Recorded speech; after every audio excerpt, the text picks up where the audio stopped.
Hi guys, welcome back to my YouTube channel.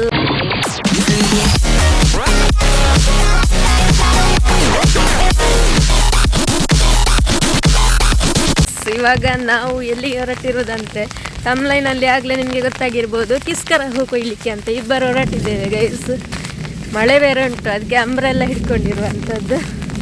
ಹಾಗೆ guys, ಈಗ ಎಲ್ಲಿ ಕಿಸ್ಕರಹು ಇದೆ ಅಂತ ನೋಡಬೇಕು. ಕಾಡಲ್ಲಿ ಇರ್ತದೆ, ಕೇಪುಳ ಅಂತ ಹೇಳ್ತಾರಲ್ಲ, ಆ ಹೂವಿಗೆ ಬೇಕು ಪೂಜೆಗೆ ಅಂತ.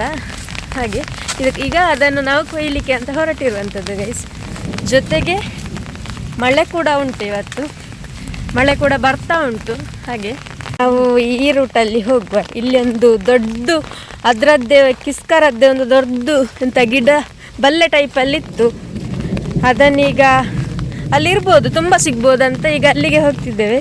ಇವಳು ನೋಡಿ ಚಂಡಿ ಆಗಿಕೊಂಡು ಹೋಗುದು. ಇಲ್ಲಿ ಒಂದು ಸಿಕ್ಕಿತ್ತು. ಇಲ್ಲಿ ಮುಳ್ಳುಂಟು ಗೈಸ್, ಮುಳ್ಳಿನಲ್ಲಿ ಈಗ ಕೊಯ್ಬೇಕು. ಮಳೆಯ ಜೊತೆಗೆ ಸಿಡಿಲು ಕೂಡ ಉಂಟು. ಹಾಗೆ ಇದು ಫಸ್ಟ್ ಮಳೆ ಅಂತ ಕಾಣ್ತದೆ.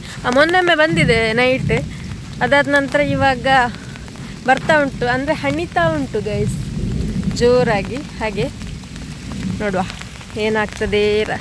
ರಾತ್ರಿ ಒಂದು ಜಾಸ್ತಿ ಬರ್ಬೋದು ಮಳೆ. ಮೋಡ ಎಲ್ಲ ಉಂಟು ನೋಡಿ ಗೈಸ್, ಮೋಡ ಯಾವ ರೀತಿ ಉಂಟಂತ. ಇಲ್ಲಿ ಒಂದು ಕಿಸ್ಕರಹು ಉಂಟಂತೆ. ನಾವು ಅಲ್ಲಿಗೆ ಹೋಗುವ, ಅಲ್ಲಿ ತುಂಬ ಉಂಟು. ಅಲ್ಲಿಂದ ಮತ್ತೆ ಈಚೆ ಬರುವಾಗ ಅದನ್ನು ಕೊಯ್ದುಕೊಂಡು ಬರುವ ಉಳಿದದ್ದನ್ನು.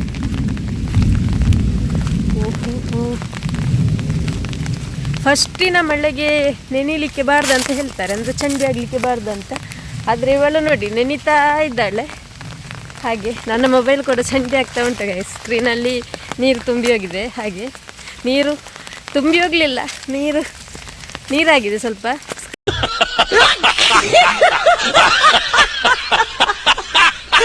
ಸ್ಕ್ರೀನಿಗೆ ಹಾಗೆ ಒರೆಸಲಿಲ್ಲ ಕೂಡ.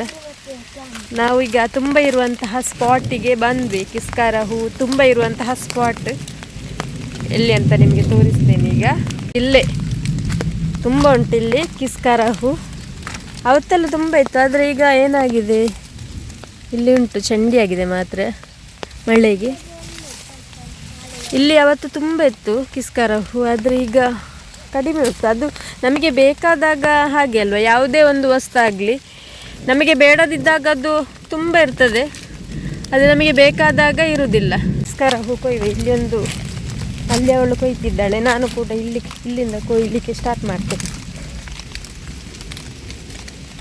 ಇದರಲ್ಲಿ ಮತ್ತೆ ಈ ಒಂದು ಕಿಸ್ಕರದಲ್ಲಿ ಎಷ್ಟು 5 ಎಸಳು ಮತ್ತು 6 ಎಸಳಿನ ಹೂ ಇರ್ತದೆ, ಅಂದರೆ ದಳ ಇದರಲ್ಲಿ 5 ಮತ್ತು 6 ಎಸಳಿನ ದಳ ಇರುವಂಥದ್ದು. ಅದು ನಮ್ಮ ಈಚೆ ಹೇಳ್ತಾರೆ, ಅದು ಎಂತ ಗೇಲ್ ಅಂತ ಹೇಳ್ತಾರೆ. ಆದರೆ ನನಗೆ ಅದರ ಬಗ್ಗೆ ಅಷ್ಟೇನು ಗೊತ್ತಿಲ್ಲ ಗೈಸ್. ಇವಾಗ ನೋಡಿ ಹೇಗೆ ಉಂಟಂತ. ಈಗ ಚೀಲದೊಳಗೆ ಹಾಕಿ ಕೊಯ್ದನು, ನಮಗೆ ಕೊಯ್ಬೇಕು. ಕೊಯ್ದಾದ ನಂತರ ಸಿಗ್ತೇನೆ ಗೈಸ್. ಈ ಸ್ಪಾಟಲ್ಲಿ ಕೊಯ್ದಾಯ್ತು. ಈಗ ನಾನು ಮೇಲೆ ಹೋಗಿ ನೋಡ್ತೇನೆ ಅಲ್ಲಿ ಉಂಟಾ ಅಂತ. ಇದ್ದರೆ ಅದನ್ನು ಕೂಡ ಕೊಯ್ದುಕೊಂಡು ಹೋಗುದೆ. ಹಾಗೆ ತುಂಬ ಬೇಕಾಗ್ತದಲ್ಲ ಗುಡ್ಡೆಯ ಕಿಸ್ಕರ ಕೇಪುಳ. ಮಳೆ ಮಾತ್ರ ಜೋರುಂಟು, ಚಂಡಿ ಆಯಿತು ನೋಡಿ. ಮೋಡ ಗೈಸ್, ಇದು ಕಾಡು ಕೇಪುಳ ಹೂವಿನ ಕಾಯಿ. ಇದನ್ನು ತಿನ್ನಲಿಕ್ಕೆ ಕೂಡ ಆಗ್ತದೆ. ನಾವು ಚಿಕ್ಕ ಇರುವಾಗೆಲ್ಲ ತಿಂತಿದ್ವಿ. ನೀವು ಕೂಡ ತಿಂತಿದ್ರಿ ಅಂತ ಒಂದು ಕಮೆಂಟಲ್ಲಿ ಹೇಳಿ ಆಯ್ತಾ ಗೈಸ್. ಇಲ್ಲಿ ಉಂಟು. ಅವತ್ತೆಲ್ಲ ಇಲ್ಲಿ ತುಂಬ ಇತ್ತು. ಅದೇ ನಾವು 2 ಸ್ಪಾಟನ್ನು ಕಿಸ್ಕರಹು ಇರುವಂಥದ್ದಂತ ಹೇಳಿ ಗುರುತಿಸಿಟ್ಟಿದ್ವಿ ಮ್ಯಾಪಲ್ಲಿ. ಹಾಗೆ ನೋಡಿ. ಎಸ್, ಮಳೆ ಬಂದು ನೋಡಿ ಯಾವ ಥರ ಆಗಿದೆ ಅಂತ. ಇಲ್ಲಿ ಉಂಟು ಗೈಸ್.